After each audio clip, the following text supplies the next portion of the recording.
buildings are in a way haunted by people's memories, people's experiences, people's engagements with the space. And for the open house tour on Rex Trueform, there was a huge interest because, I think I'm not the only one that wondered about these buildings, and they have been closed up for a number of years.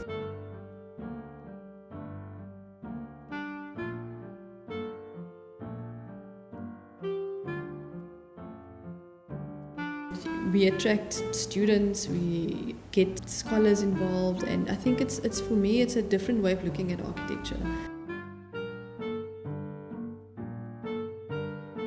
I started taking people around the building and pointing out key features of the building in terms of how it relates to the social history. Architecture of this era has definitely had a role to play in ascribing identity. I think most people that was in the factory side, they were mostly colored and minority black, but no whites.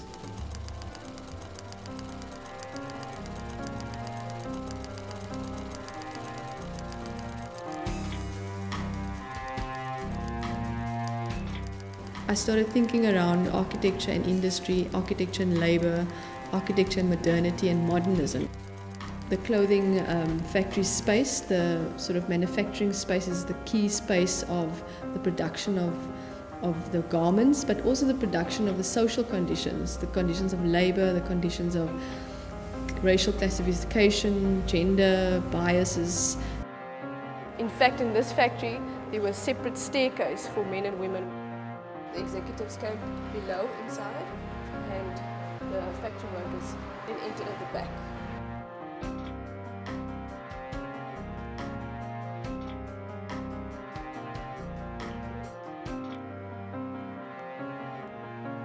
Those two buildings were designed by quite high-profile architects of their time, Max Bolekansky and Andrews and Neigemann.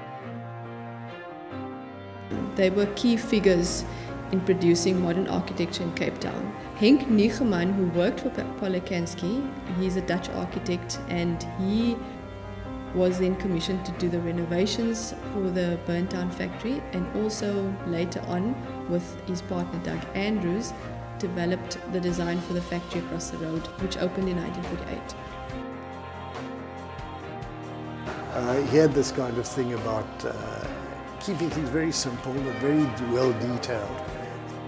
A very clear-cut kind of relationship to form, and then there were certain things in architectural expression which he obviously learnt over the years.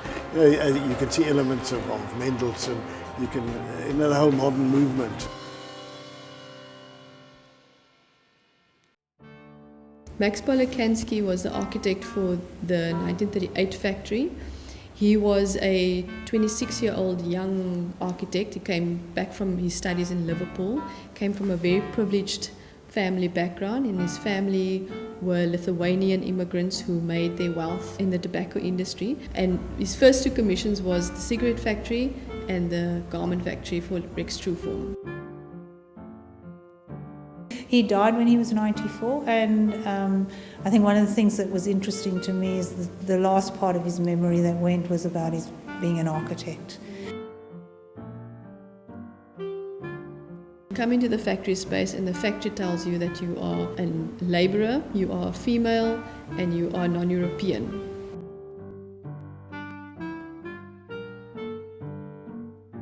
On the second floor, they had like ladies and gents toilet.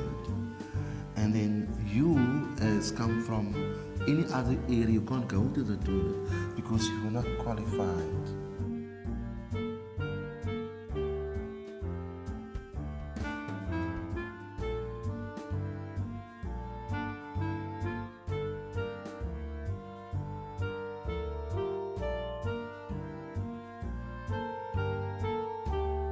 I think one can actually begin to, through asking tough questions of the past, begin to think about the present differently.